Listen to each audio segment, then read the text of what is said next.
welcome to another episode of 60 Minutes of Fame, where we'll expose local talent from all over Virginia, from dancers and musicians and everything in between. I'm your host, Dahlia. And I'm your other host, Liam, and tonight we have a really fun show for you guys. I have a close friend with me in the building, Mr. Paul Moran, and we're going to get to a fun interview with him in just a little bit. And later on, make sure you guys stick around because Dalton Labore is in the building, and he is going to give us a live performance. You guys do not want to miss that.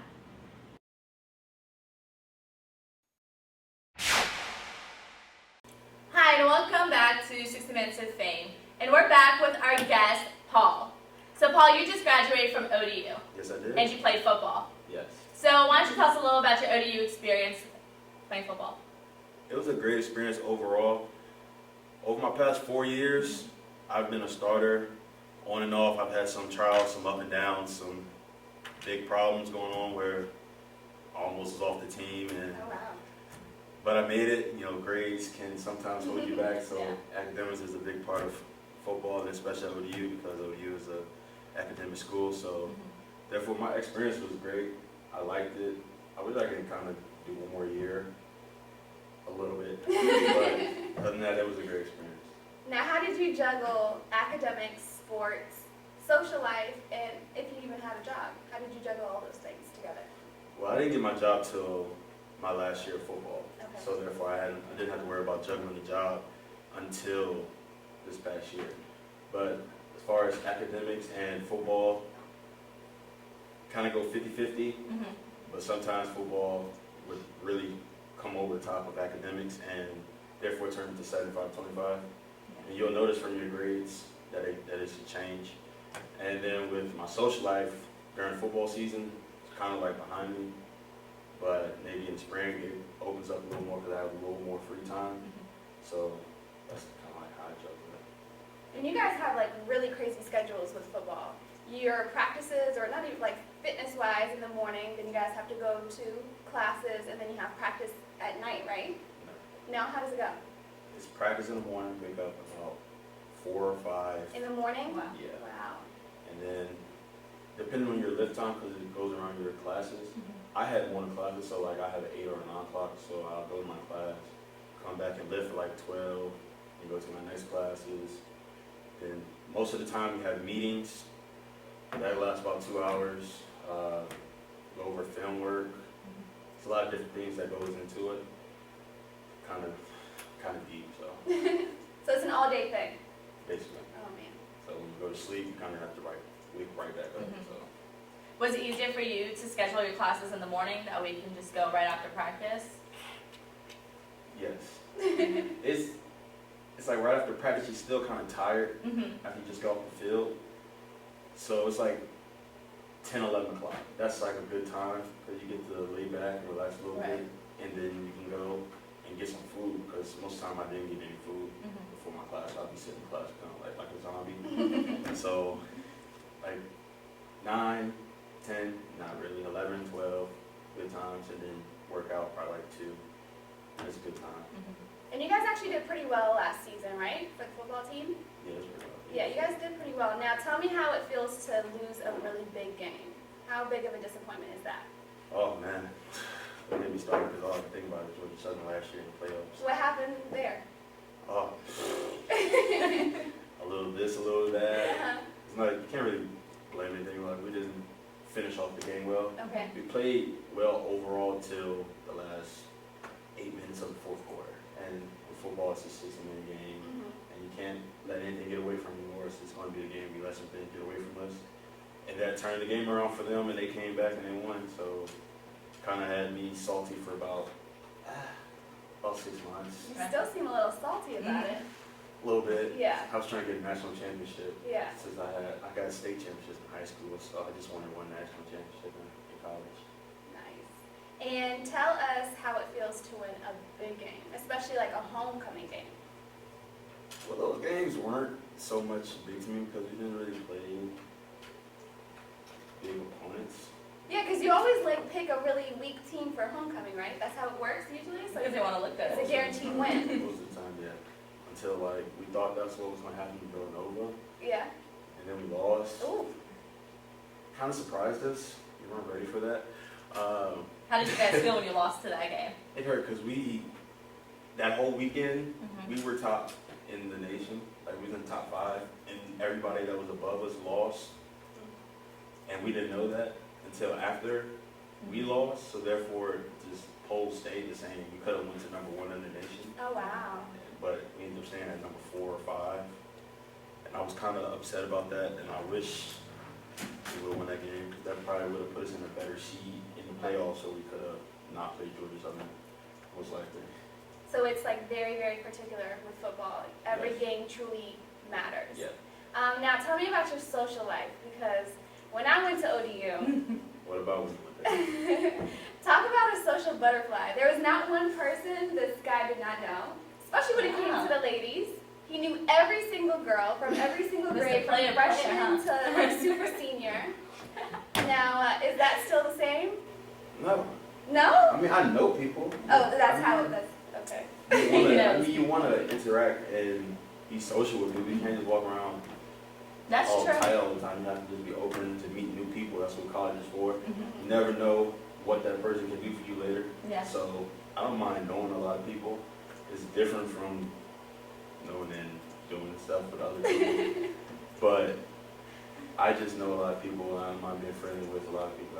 That's just who I am. That's how my mother is. That's how I was raised. I have a large family, 5 sisters and a brother. So Wow. we're very friendly and open to meet new people. That's just how our whole family is. So Oh, you came from a very big family. very big. And did they always come and support you at your games? And Yes. yeah. How were you Yes, they able to have give my them deal. tickets? Is Well- that when the friends come in? Friends. I would have to also buy student tickets. Okay. I have to get other teammates tickets. Sometimes they just can somehow get in.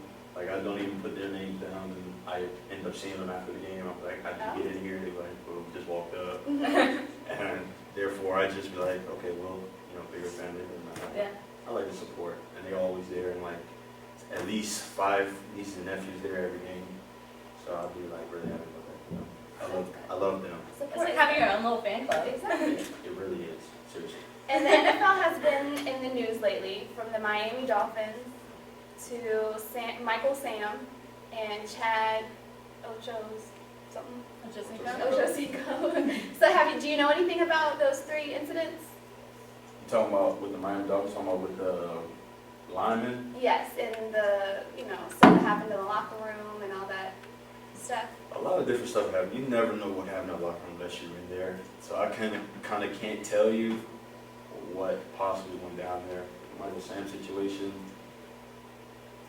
I mean, unless he's doing something wrong to you, Mhm. then it's just a business, and you have to carry yourself as a business. That's all it is. At the end of the day, they're about making money off of you. That's So true. that's really nothing. People are going to come to the games whether or not he's gay or not. So it doesn't really matter. He put himself out there. People already knew. His teammates already knew. So they didn't make it a big deal. Nobody else did. He never did anything on the field to anybody else. But they was like, hey, man, this guy did something to me. Yeah. And Do you think that he's going to be more known for being the first ever openly gay football player than he ever will be just a football player? And is that a Yes. good look for him? that's all they've been talking about Mhm. is being the first openly gay player to be drafted. That's Yes. all they've been talking about.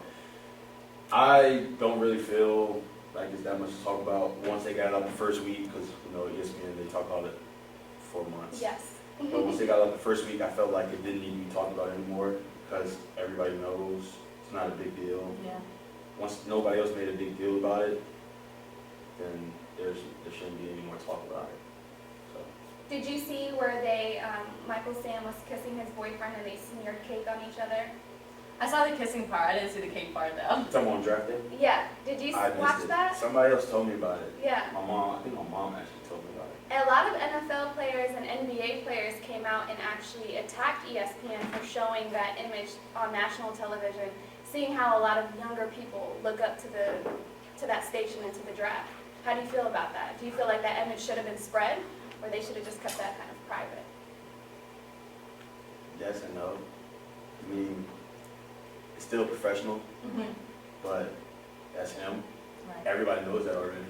I mean, if they're kids, that's, might be gay, then they see that it's okay to be gay and be able to still do what you want to do. I mean, you put it out there, they know. There's nothing else you can do about it. They know, so they know what they're doing as media, cameramen, and all that. So when they zoom in on it and they bring it up on TV, they know what they're doing. So therefore, that's on them. Players can feel their way, but I mean, it's still not up to the players, not up to, most of the time, the cameraman. Sometimes the cameraman just be on it. People will say, switch to this camera, and they switch onto it, and there you go. Whatever's there is there. It's there. So that's on them. I mean, people can argue if it was another teammate kissing their girlfriend, Yes. but no one would make a big deal, out of it. So why should we make a big deal just because he's kissing his boyfriend? Very, I mean, very true. yeah. And have you ever experienced any bullying inside the locker room or outside of the locker room with your other teammates? No. No, never? Nah, I never had to worry about that. How about any other players? I mean, there's always freshmen. They come in, give them a slightly harder time. Okay. Just be like, hey man, get the bag or something. Get the bag up off the field, you new here. Initiation kind of thing? I wouldn't really call it initiation. Just bringing them in, just knowing because we all went through it. Yeah. So it's like, you're not different. So Basically, it's tradition. Yeah. 'cause that's how I did it. Mm-hmm. I mean, I grew over it over time, and the players really started to open up to me after my first summer there, actually. Mm-hmm. 'Cause I really opened their eyes, and I showed them that I can play. Right. So they started being comfortable with me. So, I mean, I still did stuff for the team, and without them asking or when they asked, but, it's just most of the freshman thing. Or Is- transfer thing. Speaking of traditions, do you have any traditions before you go on a field or on a game? Well, I like to eat my mom's rice. It's very good. Your Some mom's people won't rice. understand. Yeah, some Okay. people won't understand. It's sweet rice. Okay. So people just think I'm eating grits or something like that, or oatmeal. I'm like, no, it's my mom's rice. Get it right. Then before I go on the field, I make sure I pray. Okay. Before in the locker room, right before kickoff and halftime, Mm-hmm. before I come back out. That's pretty good. You don't have any other more crazy traditions? Because eat mom's rice. I mean, that sounds kind of delicious. Do you have like a side that goes with it, or it's just Just the a rice. bowl of rice? Most times it's a bowl of rice. Sometimes she surprised me, put 2 sausage links in there, Oh. put some bacon on top. I'd be like, oh, she had some extra time here. And I really like that she did that for me. I guess another thing you can say I like to do a lot is come out in front of the team Okay. and go to the student section. Okay. So, yeah. Nice. Now we're going to take a quick break, but before we do that, I want you to think of your worst experience at ODU or football and your best experience. So while we're on commercial break, we will be right back, and Mr. Paul right here will be thinking about his best and worst experiences at ODU.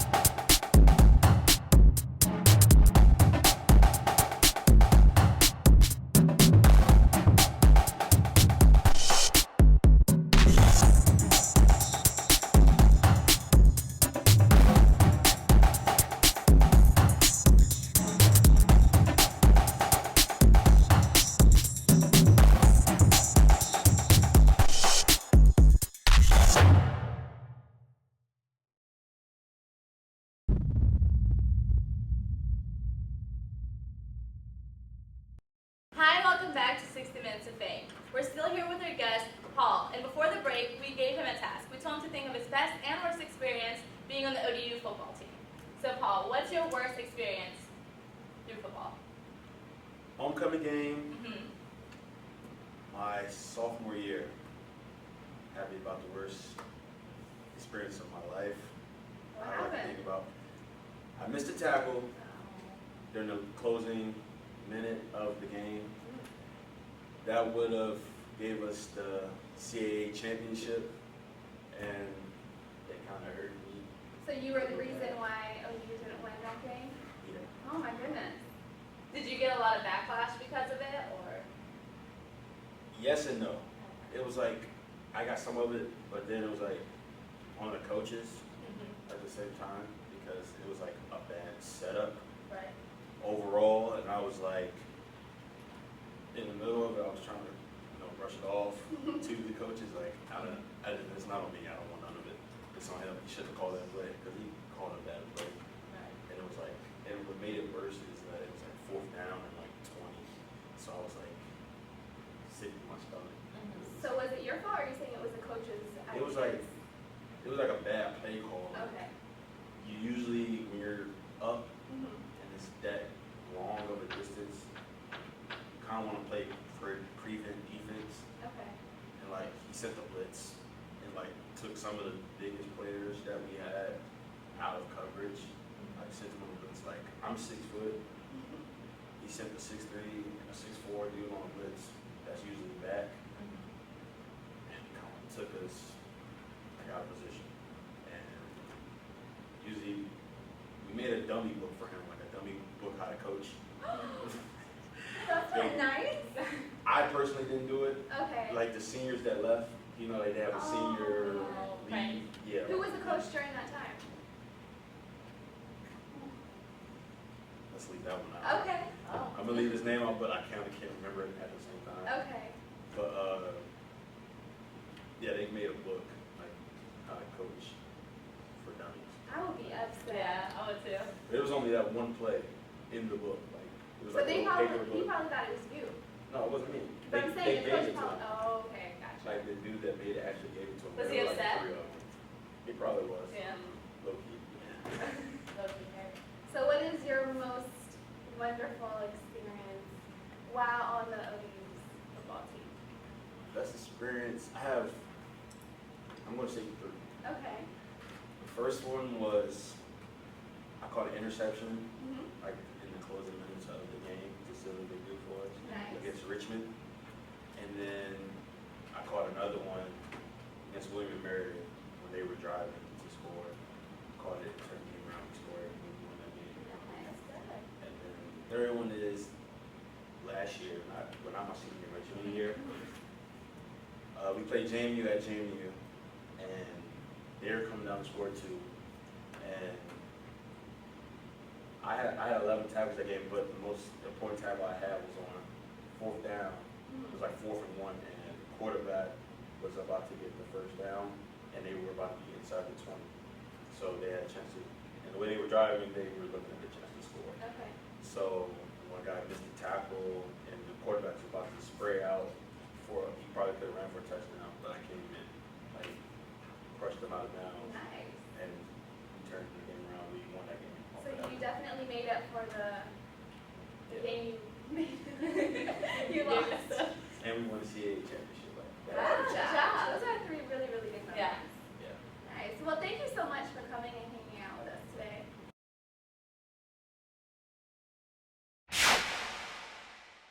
And coming up, we have a special performance from Dalton Lavora, so do not go anywhere. We'll be right back.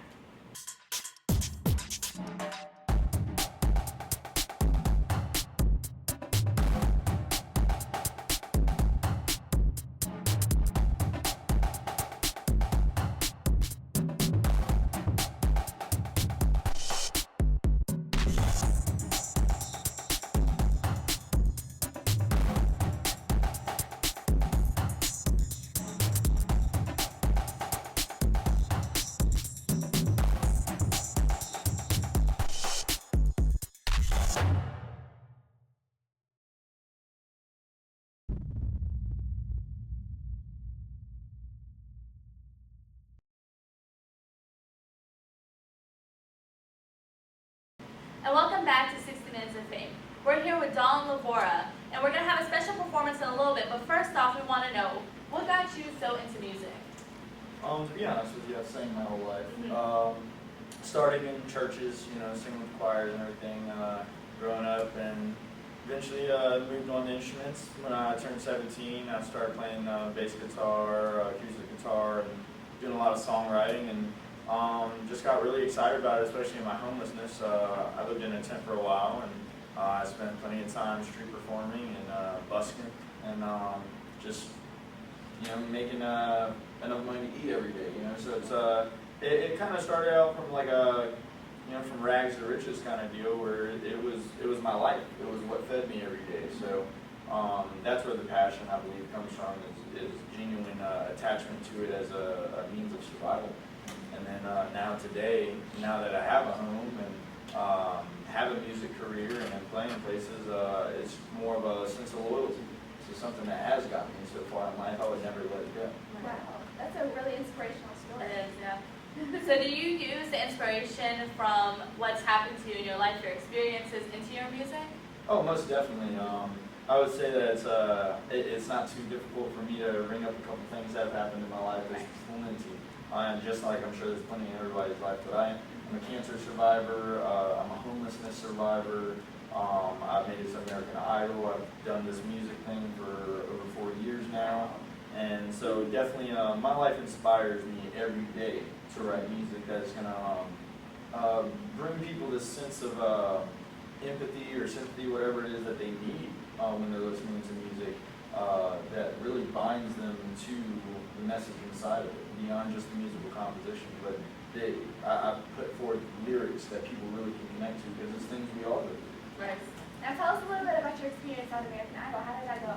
I would say it was an amazing experience, definitely enlightening. I learned a lot about the music industry while I was going through all of that, but also disappointing because obviously I didn't win. Yeah. But I made it top 300, Hollywood, season 11, and got to meet Jennifer Lopez, Steven Tyler, and Randy Jackson. And I gotta say, it was a sense of awe. There's a sense of this sublime sense that you have, knowing that these legends of rock and R&B are sitting there in front of you, and they're about to tell you what they think about how you're going to do for the rest of your life. And I got to shake Steven Tyler's hand. I washed my hands several times. But and I also got to meet Anthony, Randy Jackson's security guard that year. I don't know if he still is today, but he's also a cancer survivor. Okay. And after we did the auditions and preliminaries, I got to talk to him, even though I didn't make it through. And he was just inspired, and he was just saying, don't let it bring you down. That you have amazing talent, you made it this far, and you're not letting anything hold you down. And that's what it's about, being a survivor, about being a human. Just keep pushing forward. You only can move forward, and your only obligation is to prove.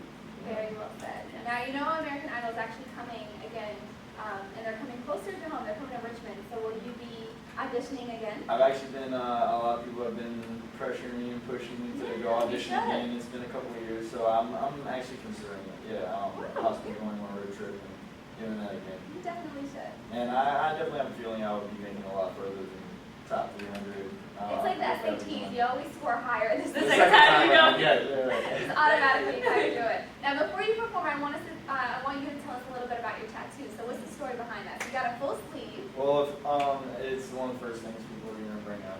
It's an eye catcher, I guess. But just like my music, my ink, the artwork that I have all over me, I act as a canvas for an artist. His name is Brandon Phelps, and he portrays my life in these with this imagery.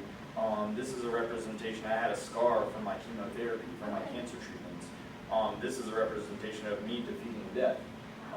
And body and soul is a representation to me that this is just physical, that our vessels are just one small part of something much larger.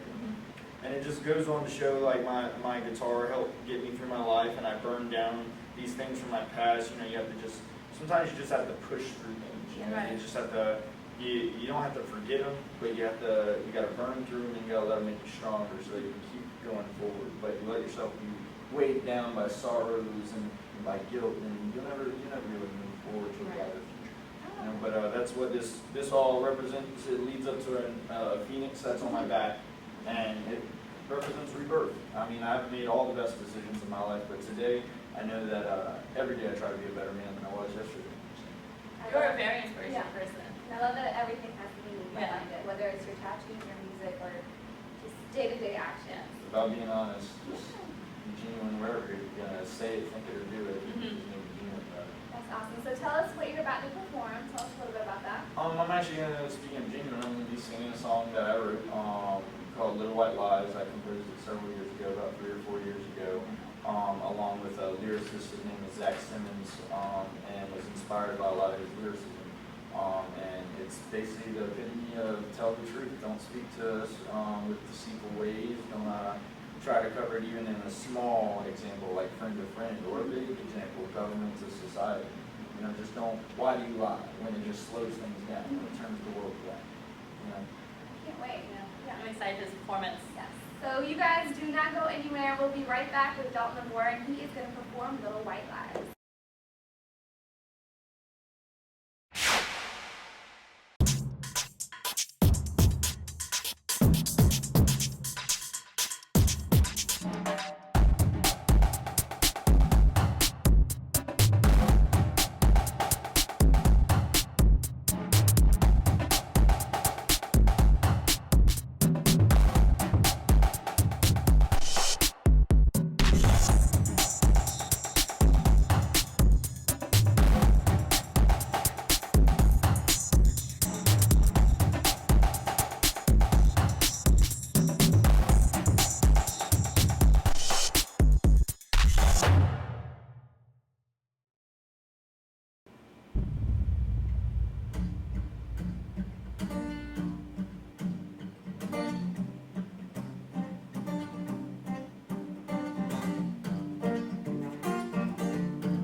Logic says started with a bang.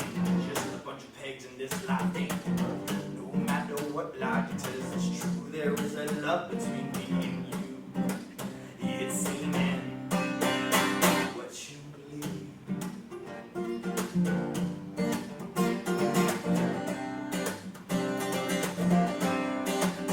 What you believe is a little bit different than what I can see. You deceive. Stand up, people, and live your lives. Sit here, red light, what's on fire? Cause it is now we should make a change. In a world full of faces filled with pain.